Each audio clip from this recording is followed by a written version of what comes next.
Ahoy everyone, welcome aboard! And I'm excited to bring you something brand new that many of you have been asking me to do for several years.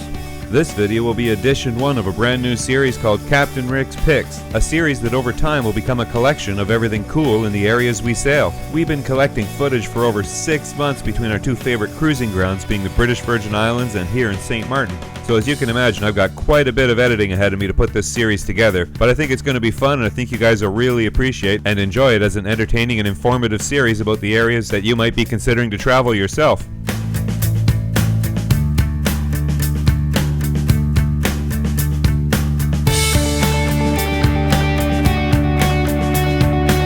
Each new edition will take you behind the scenes for an up-close and personal look at some of the companies and businesses and attractions and anything that would be of interest to somebody coming to the area, whether by sail or motor yacht or by airplane for a land-based visit.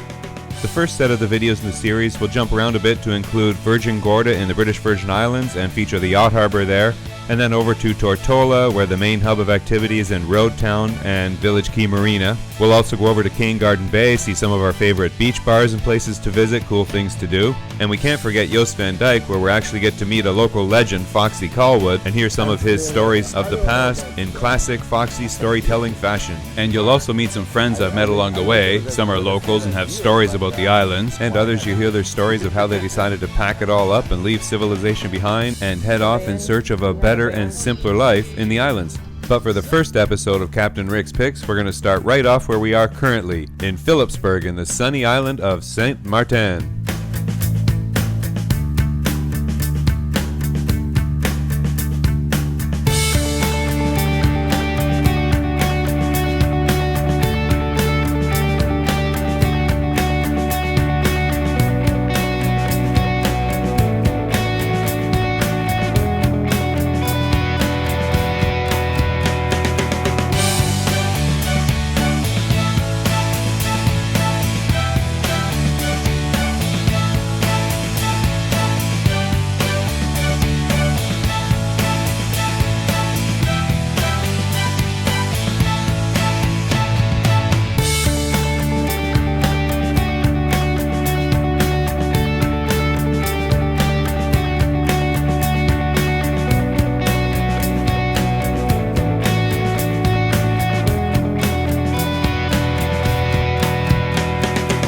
Philipsburg has long been made famous for being one of the largest shopping districts in the entire Eastern Caribbean. It's also home to the cruise ship port and brings in millions of tourists from all around the world every year. There is also no taxation on products purchased here. St. Maarten is one of the only completely duty-free ports in the entire Caribbean. Combine that with the fact that it hosts a perfect sand beach over a mile long with a boardwalk spanning the entire length, and you can see why this has become a very popular place for people to hang out during the day.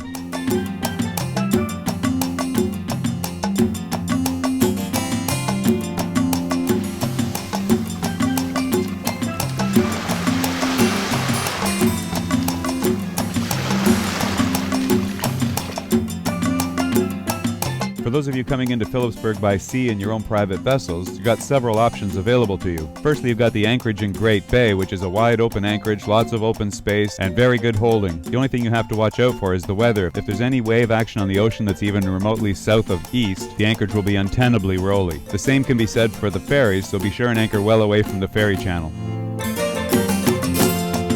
For those of you that would rather be in a marina, you have two options available. The first is St. Maarten, which is just north of the cruise ship dock. St. Maarten can accommodate vessels up to 120 feet, but currently it's under expansion and soon will be able to accommodate vessels in excess of 200 feet. It's also home to Chesterfield's restaurant, which is a great place for lunch.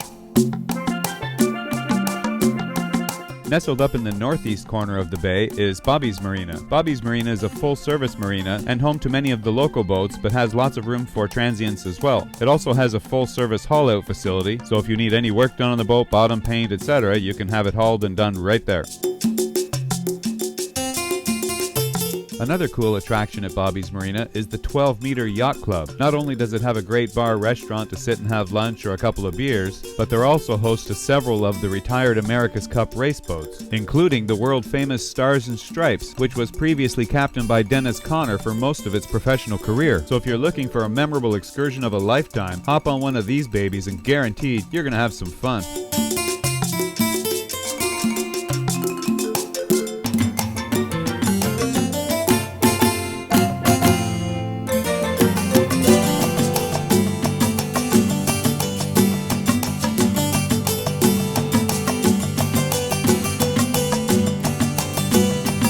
and back on land for those that prefer to keep solid ground under their feet during their stay on the island. Philipsburg has some options for you as well. While the rest of the island is very populated with some fancy resorts, Philipsburg is host to a couple of very cool boutique hotels, the first of which being the Passangrand Royal Guest House, formerly the Governor's Mansion, and before that a rooster farm. This place has some real history behind it. The house features quiet places to relax, beautifully furnished rooms, and of course that spectacular view of the bay. Downstairs features an open-air patio for dining, and one of my favorite beachside bars.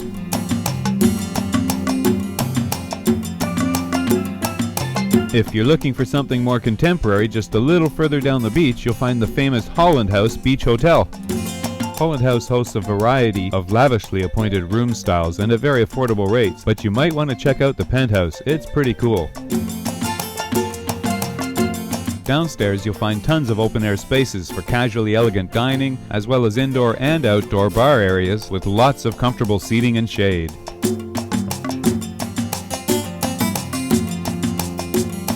So that's it for my accommodation portion of Philipsburg. Be sure and tune in for part 2 of Captain Rick's picks when we dive into the shopping district of Philipsburg and show you some of the places you can find some of the things you might be looking for, as well as explore all my other favorite places and restaurants where you can eat, and of course all my favorite places to visit for happy hour and the specials they offer. So thanks again for watching, everyone. I hope you enjoyed, and we'll see you next time.